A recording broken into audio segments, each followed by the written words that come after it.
of the moment. Narayan صاحب جناب خان بخور صدیقی صاحب جناب عامر خان صاحب وسیم صاحب اور دیگر میرے دوستوں نے جو آج کی یہ مجلس سجائی ہے اور اس میں تمام سندھ میں رہنے والی سیاسی پارٹیوں کو دعوت دی ہے، چاہے وہ سندھ اسمبلی کے اندر ہے یا نہیں ہے، لیکن وہ سندھ میں اپنا سٹیک رکھتی ہے۔ میں مشکور ہوں ان کا کہ آپ نے بہت اچھا قدم اٹھایا ہے اور اس کی ضرورت تھی۔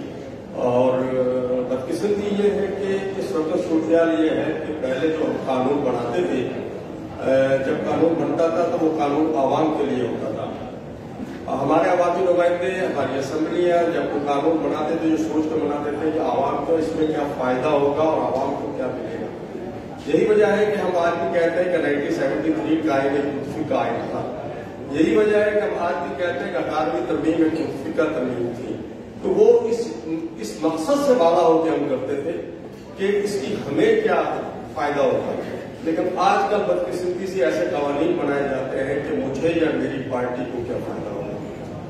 یہ ہے وہ بنیادی خامی جو ہمیں پیدا ہوتی ہے کہ ممبران اسمبلی کو پتہ ہی نہیں ہوتا کہ میں جہاں ووٹ دینے جا رہا ہوں وہ ہے کیا۔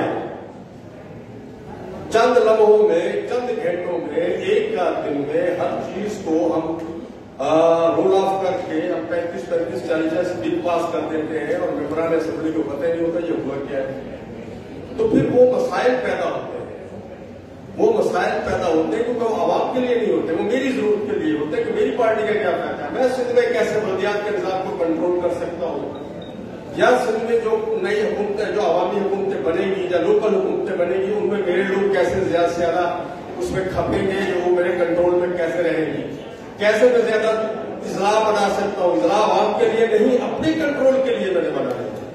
جب یہ صورتحال پیدا ہوگی تو پھر یہ مسائل تو پیدا ہوں گے اور عوام کا اس وقت کوئی پرسامے حال نہیں۔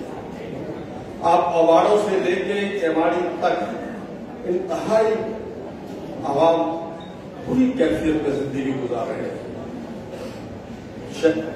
اب ہمارے کراچی میں تو پھر بھی ہمارے پاس میڈیا موجود ہے، شور بھی مچتا ہے، آواز بھی اٹھتی ہے۔ میں دونوں سندھ میں گیا ہوں، سڑکیں نہیں ہیں، پینے کا پانی نہیں ہے، ہسپتالوں میں ویکسینیشن نہیں ہے، خسرہ کی ویکسینیشن نہیں۔ 13 سال سے موجودہ حکومت برسر اقتدار ہے اور مزید وہ ڈے بائی ڈے ایسی اقدامات کر رہی ہے کہ اپنے اقتدار کو دوام دے۔